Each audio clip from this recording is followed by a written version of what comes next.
Hello all, how's it going? This is Sean Loftus, film critic for the Daily Journal, and I am here with your next Real Talk. Or are you? Wait, where am I? And who are all of you? And why does that cat look so surprised? Now actually what I was trying to do was to call attention to the manipulated but wholly real link between this digital video editorial, which would be me, and the viewer, who is conducting a subconscious conversation with said avatar, that being you. You follow? And seriously, what's the deal with that cat? He looks like he just found out that M. Night Shyamalan just signed another movie directing deal. Incredible! So anyway, this week's episode deals with the toast of Tinseltown at the moment, Christopher Nolan's latest techno-psychological actioneer, Inception. A tawdry web of slick blockbuster pedigree, dizzying editing, and pretty peerless narrative construction. And this sound.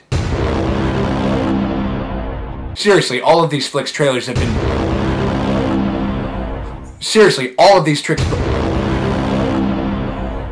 flicks trailers have been...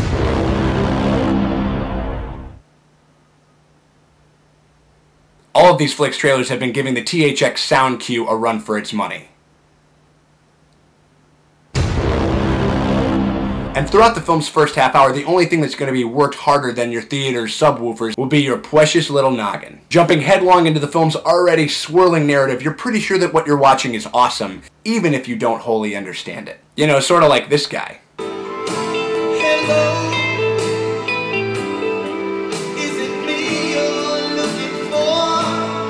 Well, at least I can discern that it's a gun-toting karaoke enthusiast singing Lionel Richie's hit, Hello. But I still can't figure out why. Anyway, I think that in most reviews, overly long plot synopsises tend to ruin the film-going experience for Inception. So I will try and keep mine brief. Leonardo DiCaprio plays Cobb, an extractor who can penetrate the subconscious of people's dreams and steal their most intimate secrets. And, in order for him to get back to his estranged kids, assembles a team not to commit cerebral thievery, but to plant an idea into a subject's mind. Wow, that was pretty concise and not overly long. Okay, so let's just get this out of the way right off the bat. A lot of the hyperbole that you've been hearing is pretty true. As far as Hollywood blockbusters go, Inception is a pretty unprecedented experience. Standing only on the shoulders of a handful of other big-budget passion projects like Apocalypse Now, 2001: A Space Odyssey, and Blade Runner, Christopher Nolan has set his sights on moving something more than ticket sales, and has pretty much succeeded. Mostly. DiCaprio is always a solid lead, but seems a little guarded in his performance here. Joseph Gordon-Levitt seems poised to become the leading man that he's been jockeying for since he flashed those luscious locks on Third Rock from the Sun. And proving that she can be good in films that don't simulate castration or include a hamburger phone, Ellen Page does a suitable job as the film's exposition sponge. And even though that sounds super lame, and would be in almost any other film, in the hands of Christopher Nolan, he manages to turn that lameness into something like this.